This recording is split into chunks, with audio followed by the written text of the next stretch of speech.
7 de la mañana, 55 minutos. Saludamos a esta hora al doctor Luis Fernando Velasco, alto consejero para las regiones. Doctor Velasco, gracias por acompañarnos. Buenos días. Muy buenos días, Luis Carlos, a usted, la mesa de trabajo y los miles de oyentes. Un saludo muy especial. Gracias por darnos algunos minutos y ayudarnos a entender esto de los diálogos anunciados ayer por el presidente Petro en la locución. ¿Cuándo van a comenzar y cuál es el objetivo de todo esto, doctor Velasco? A ver, vamos a hacer un ejercicio de diálogo con el país en general, con los ciudadanos. Hoy arrancamos en un ejercicio en Turbaco, es básicamente la zona del dique, y en qué consiste, qué queremos lograr y para qué sirven los diálogos.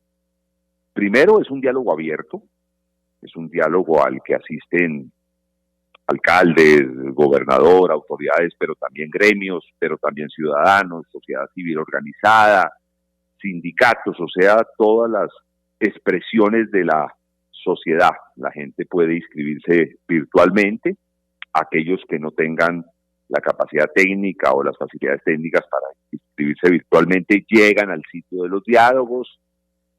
Mañana que arranca el ejercicio público, hoy vamos a hacer una capacitación de los funcionarios que van a servir de facilitadores, se inscriben y cada uno de estos diálogos, habrá más de 50 en todo el país, tendrá una coordinación, un padrinazgo. En el caso de Turbaco, el señor ministro Guillermo Reyes de Transporte nos va a ayudar con esa coordinación, con ese padrinazgo de ese diálogo, y yo lo acompañaré y estará el director de planeación. Entonces haremos una explicación muy sucinta, dejamos que la gente hable, exprese, defina problemas que sienten que hay en su región, pero también defina cuál creen ellos que pueden ser las soluciones a esos problemas. Se abre un debate, habrá muchas mesas, y al cerrar la tarde el día de mañana arranca, digamos, el diálogo público, y al cerrar la tarde se definirán algunos voceros en las mesas que volverán el sábado, e intentaremos hacer un acuerdo. Esas conclusiones de los acuerdos, que pueden ser consensos, pero también pueden haber disensos que se anotarán, servirán como insumo vinculante para el Plan Nacional de Desarrollo, y por ello Planeación Nacional tendrá un monitoreo de cada uno de los diálogos, sistematizará las respuestas, sistematizará las conclusiones, e intentaremos con esos insumos construir un plan de desarrollo altamente participativo.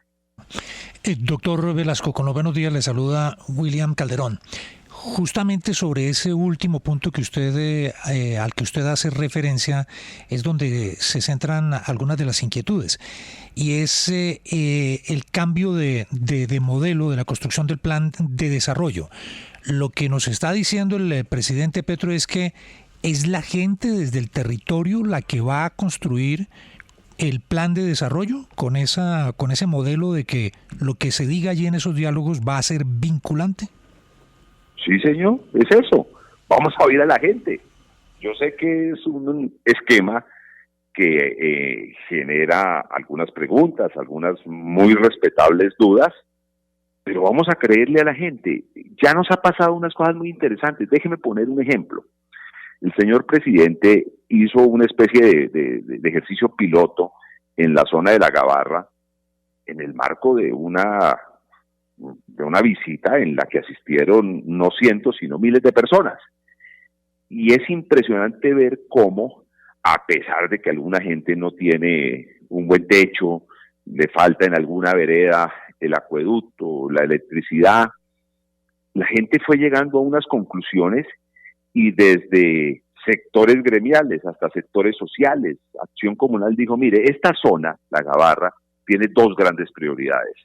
La universidad, porque queremos educar a nuestra gente, queremos darle oportunidades, y conectarnos con una buena troncal a la Ruta del Sol para mejorar nuestra competitividad y tener comercio con el resto del mundo y del país.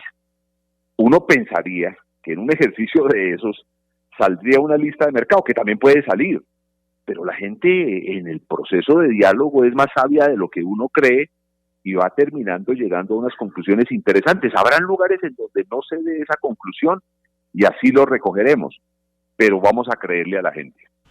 Sí, señor alto consejero, le pregunta Santiago Ángel, ¿Cómo van a hacer para aterrizar esas propuestas que emerjan de las conversaciones con las personas en las regiones cuando se trate de reformas o de reformas estructurales? Es decir, cuando ustedes utilizan la palabra vinculante en el trámite de esas propuestas o proyectos que pasan en el Congreso de la República, ¿cómo van a hacer en la práctica que eso sí funcione?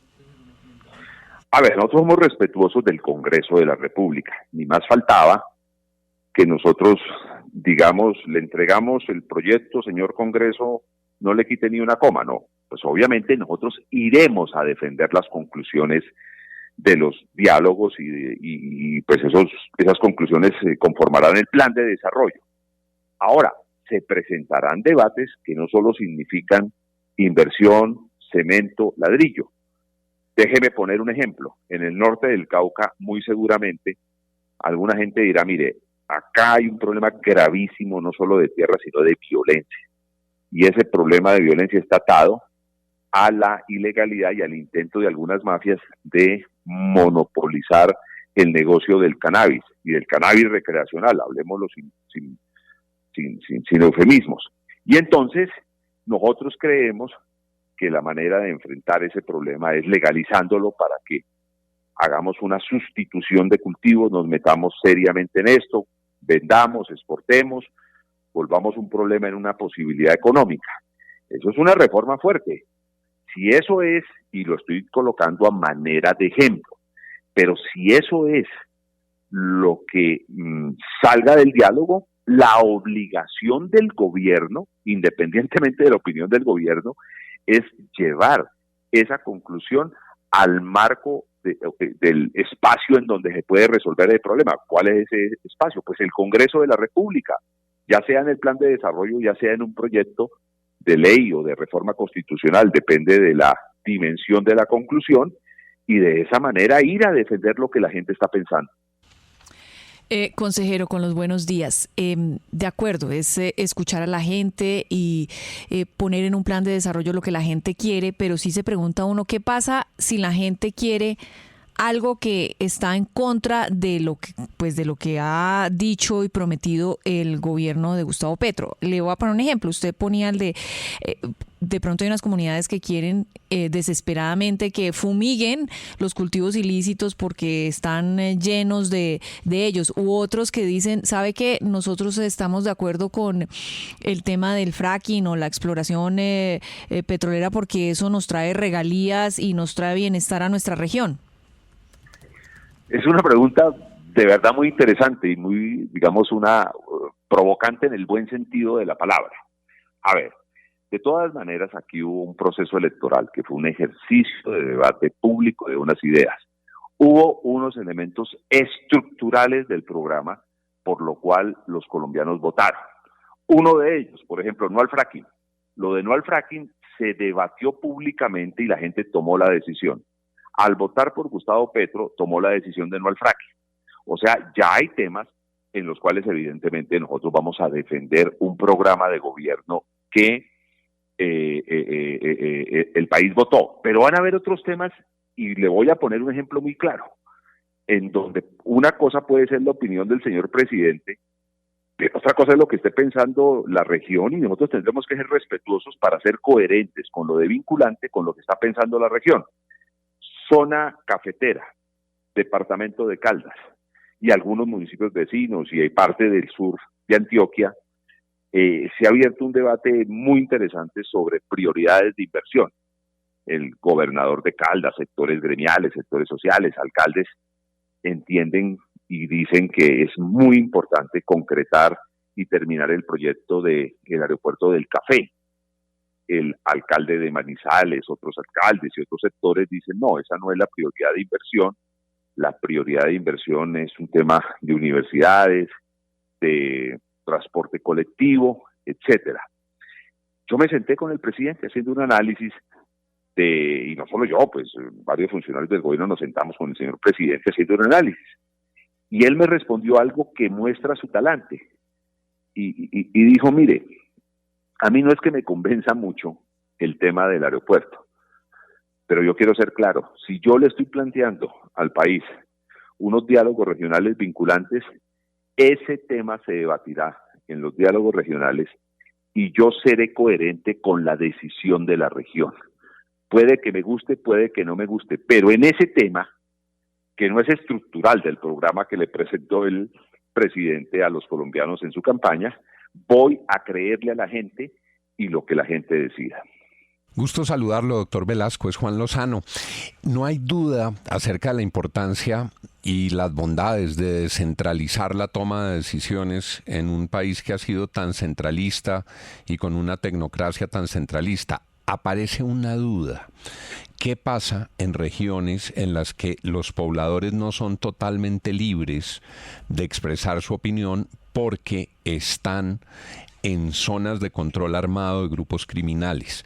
¿Qué pasa cuando el colectivo ciudadano está intimidado, diga usted, por un clan del Golfo, por una ELN, por una Nueva Marquetalia? ¿Qué pasa cuando la voz ciudadana no es la voz pura y transparente de la ciudadanía, sino de pronto el resultado de presiones de grupos criminales? Es un riesgo, y es un riesgo que tenemos que saber valorar. Yo he recorrido el país muchas veces, no es la primera vez que tengo unas experiencias de esas. Hace unos,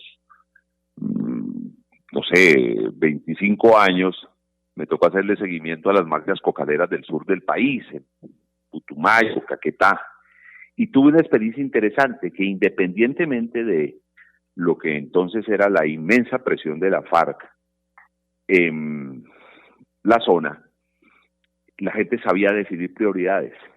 Por ejemplo, en esa época la gente dijo, oiga, no se justifica que ciudades tan importantes como Puerto Asís siga dependiendo de una planta diésel para su energía eléctrica, y una de sus prioridades fue la interconexión, y terminamos haciendo la interconexión, de manera que yo confío mucho en la gente. Ahora, el presidente lo dijo el día que se posesionó, el diálogo regional es entre la sociedad civil. Nosotros no vamos a poner a la sociedad a dialogar con los armados para definir prioridades. Nosotros sí queremos hablar con los sectores armados, pero queremos hablar en el marco de buscar paz, de buscar que se acabe la guerra. Para ello hay un alto consejero para la paz. Es probable que entre sus estrategias estén involucrar a la sociedad civil en diálogos regionales humanitarios, pero eso es una definición de él. Yo no me le voy a meter. Pero lo que es claro es que nosotros hablamos con la sociedad civil en estos diálogos y no con los armados. Señor consejero, es que cuando uno escucha al presidente Gustavo Petro en este tema de los diálogos regionales vinculantes, que realmente ni el mismo director de planeación lo debe tener claro, pero con algo deben salir para presentarlo a principio del año, el Plan Nacional de Desarrollo, uno se da cuenta que hay una sensibilidad regional del presidente y de esta administración sobre rehacer un poco el mapa de Colombia, y eso es una necesidad que ustedes los políticos han sido inferiores a ese reto. Habló el presidente, por ejemplo, del departamento del Magdalena Medio, y usted como nadie conoce la situación del norte del Cauca y el sur del Valle, que es la misma cosa.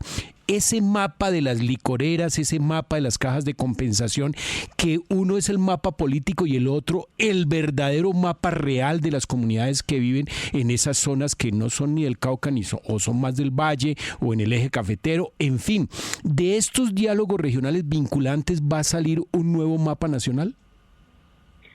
Por lo menos en el ejercicio de planeación estamos intentando un nuevo mapa. Y usted bien lo plantea. Es que hay unas definiciones de división político-administrativa que no corresponden a la realidad. Y entonces hay que tratar de hacer ejercicios de planeación inicialmente que correspondan a la realidad. Hay un municipio en el Cauca que se llama Piamonte, que queda al lado de Caquetá, Putumayo. Los municipios le queda, la gente sale a hacer sus vueltas en Puerto Asís, sale a otros lados, y si quisieran ir a Popayán tienen que atravesar 3 departamentos y se demoran 2 días. Y así ocurre en muchos casos más. Yo sí creo y acepto la crítica de que la clase política le ha quedado grande el ordenamiento territorial de Colombia y hay que repensarlo. Pero una manera de repensarlo son estos ejercicios. Mire, nos vamos para Barranca y en Barranca dialogaremos con municipios antioqueños que tienen mucho más que ver con Barranca y con la cuenca que va pasando el río Magdalena que con Turbo, por decir alguna idea, o por el Urabá antioqueño. Y entonces, por eso tenemos 50 subregiones que se dividieron con 3 criterios. Criterio del agua, cuencas, cuenca alta, cuenca media, cuenca baja. Y entonces ahí hay unas lógicas. Segundo, conflictos. Hay zonas donde el conflicto marca. Y pueden ser 2, 3 departamentos, pero son municipios que tienen que ver con un conflicto y hay que buscarle las soluciones de conflicto. Y también elementos culturales, por ejemplo, paisaje cultural cafetero. Es evidente que en el norte del valle hay mucha más relación con el paisaje cultural cafetero de Quindío, de Risaralda de Caldas, que con lo que puede ser la costa pacífica del valle o incluso el centro y sur del valle. Doctor Velasco, entonces, a ver, yo estoy viendo a ver si este titular es el correcto, usted me dice si está bien. El gobierno nacional planea establecer nuevo mapa departamental. Ese sería uno de los objetivos de los diálogos anunciados por el presidente, revela Luis Fernando Velasco, alto consejero para las regiones. No la ponga de esa dimensión. Yo no soy tan buen encabezador de noticias, aunque mi ejercicio político me ha ido educando en saber responder con titulares y editado, pero yo más bien pondría: el gobierno nacional reconoce realidades de planeación regional que hacen que los diálogos sean por subregiones especiales.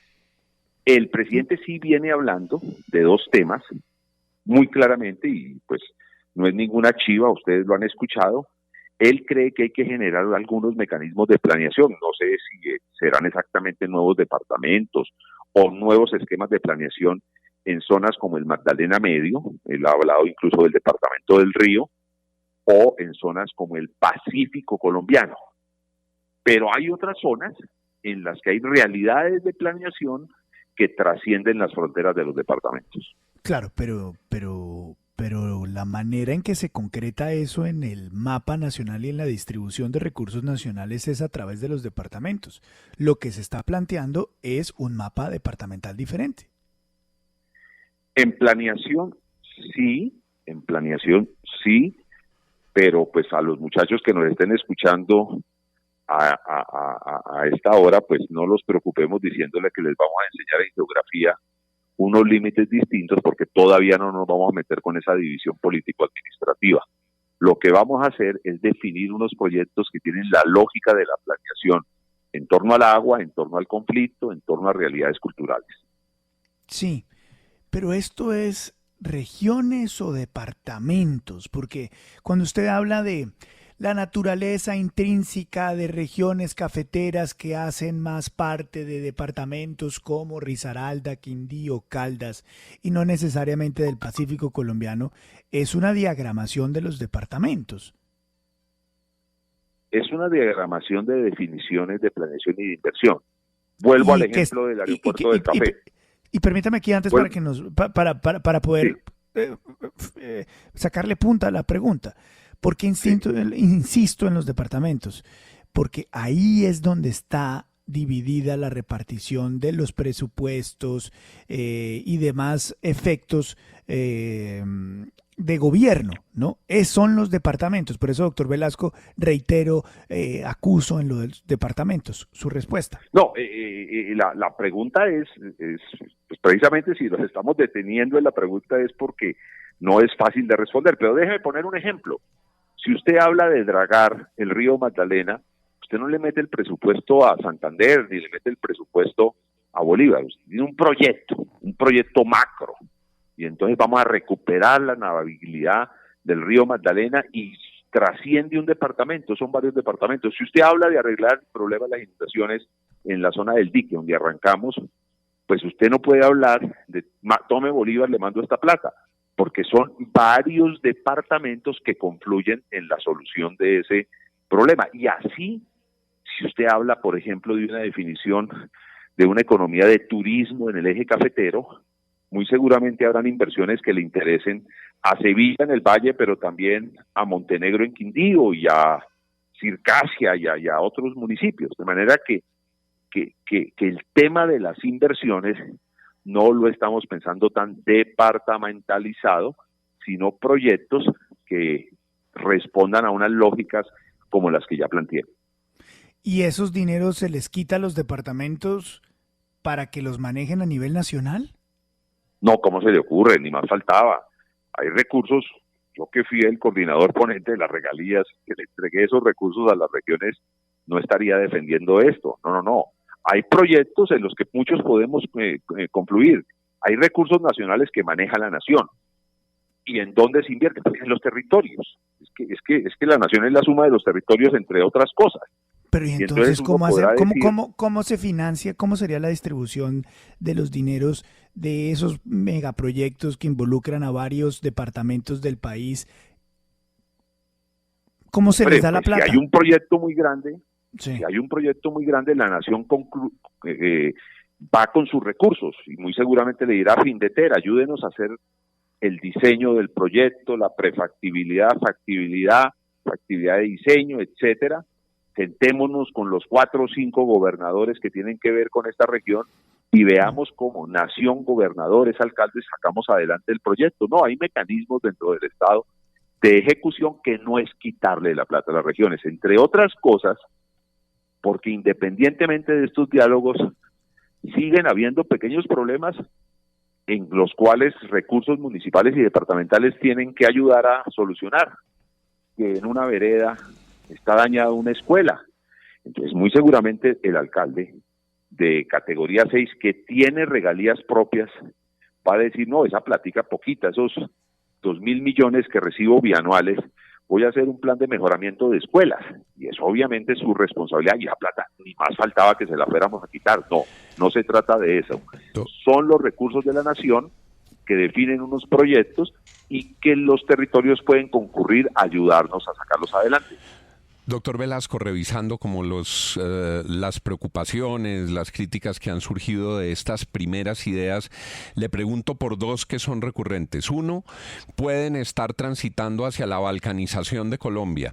Entonces, el departamento de Urabá, el departamento del Magdalena Medio, un departamento especial en el Pacífico, eso puede ser una explosión muy peligrosa si no hay institucionalidad en esos territorios. Eso es como una primera crítica que se ha hecho a partir de eso. Y segundo, la dificultad del seguimiento a la inversión, que ya usted se ha referido. Vamos a la primera. ¿Estamos con un riesgo de balcanización si no se toman unos controles y esto se deja avanzar de esa manera?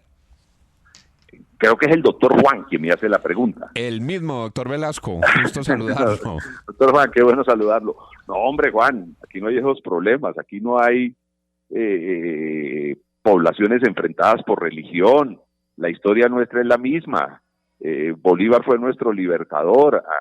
Aquí no llegó nadie a dividirnos como ocurre en el Imperio Otomano o en otras cosas. No, acá hay una cosa completamente distinta. Aquí lo que hay son unas realidades, y las realidades las reconocemos, y no es crear nuevos departamentos, sino hacer ejercicios de planeación que permitan responder a las realidades, Aquí no vamos a poner a pelear a un departamento con otro, todo lo contrario, lo que vamos a hacer es unirlos.